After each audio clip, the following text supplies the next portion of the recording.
Well, I received a call from my manager, and he said to me, "Do you know who Kristen Wiig is?" And this was obviously a long time ago. And I said yes, and he said, "Are you a fan?" And I said, "Very much so, and I know Shari is as well." And he said, "Well, there's a movie that she has the lead in that she really wants to get made, and I think you guys would respond, and they're interested in you." And I got the script, and I was really charmed by it, and it was for me, it was like a perfect marriage of what she can do as an actor and material, which is always rare when you get something like that. And Shari read it and felt the same way. Well, Imogene, it's about a woman, Imogene, a woman's journey to sort of self-acceptance and being comfortable in her own skin. And she starts out, she was a somewhat successful playwright who lives in New York City and is sort of moving in a very elite social circle, and her boyfriend dumps her, and she, in order to get his attention, she stages a suicide attempt.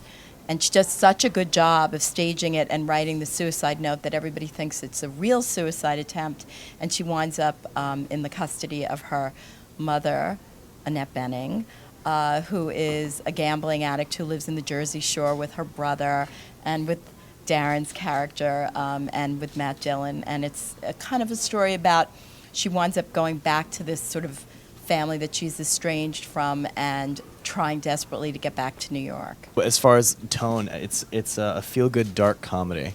That's kind of something that I thought really Mr. nailed and Mrs. it. Chris should Mr. be and Mrs. running. Chris are know, well informed. Yeah, I like that. They kind of nailed it No, because that's awesome. it They is. should be doing our publicity campaign. They trust me, they would knock it out of the park. They already have.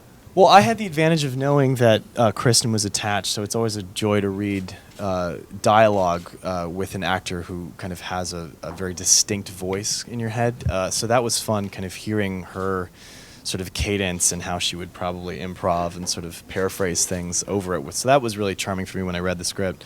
I like ensemble pieces. I like things that are really, I come from theater. I like group mentalities, and it was a really great ensemble piece. I mean, obviously, Kristen's in the center of it, but there's a lot of great quirky characters, a lot of very sympathetic characters that are just really colorful and fun. And I guess maybe, and I share this with these guys who are actual New Yorkers. I'm not myself a New Yorker, but being a Woody Allen fan my whole life, it's like, cool, shooting a movie in New York with quirky characters. Like, who doesn't want to do that? So that was my main reaction, was just how cute it was, really. I after saying it's a dark comedy and saying how cute it is, I don't know It's if a that cute dark the cute dark comedy. I was very enchanted by it, and obviously I was a huge fan of American Splendor. So when I found out these guys were going to be part of it, it seemed like a very cool marriage of sort of great filmmaking mixed with sort of a heartfelt dark comedy. A lot of different colors being put into this thing. I was more curious than I was intrigued, I guess. I remember you were very excited that you had a walk and talk on the streets of New York. with Yeah, Kristen. walking down, what was it? We were on Upper West Side. It and, was. You're like, I've always wanted to have a West walk End. and talk Yeah. on the streets always of wanted to Manhattan. do a walk and talk, just a really wide shot for like 2 blocks.